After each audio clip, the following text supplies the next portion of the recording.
اعوذ باللہ من الشیطان الرجیم بسم اللہ الرحمن الرحیم. گرانو مسلمانانو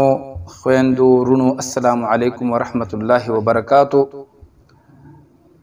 د بود د ورځې د فضیلت بارکه نن ویډیو دا تاسو ته به نن د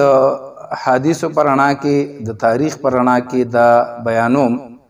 چې د بود ورځ څوک ورته چهارشنبه وي او دلته ورته زمونږ د پېښور خلک ورته شروع ورځ وي.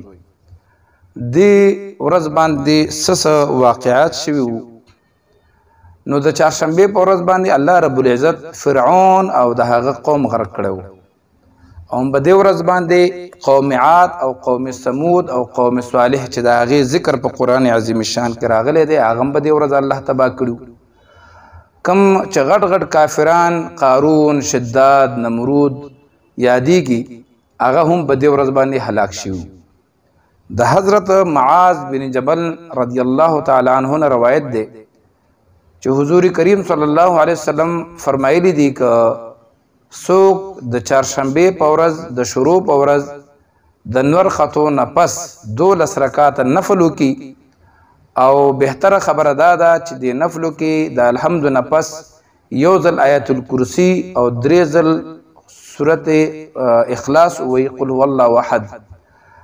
او کدا ول نه ورځي نو بس عام چې کوم موږ نفل کوي همدغه شان نفل دی وکي. نو دا چې کله د چهارشنبې په ورځ باندې 12 رکعاته نفل وکي د نور خطو نه پس او آیت الکرسی او 3 ځل پکې قل هو وی نو دغه انسان تبع الله رب العزت د عرش د خوانه په یو فرشته باندې आवाज وکي چې اې د الله بنده ستا ټول ګناهونه معاف شوي دي او ستانه د قبر تنګي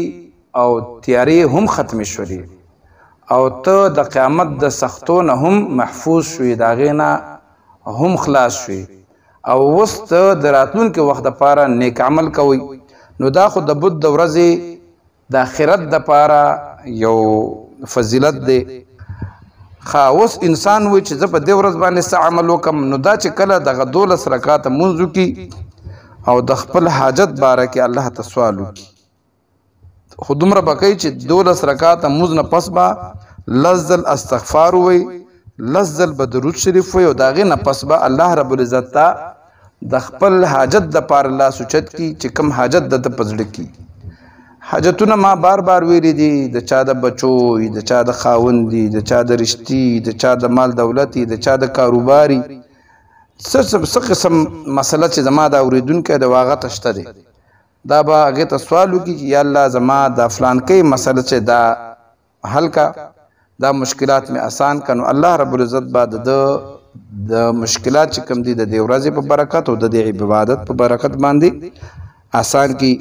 الله رب العزت دې موږ له د عمل کولو توفیق راکړي. ان شاء الله د نوي ویډیو سره بیا ستاسو په خدمت کې حاضرېږم. تر هغې پورې اجازه غواړم د الله په امان.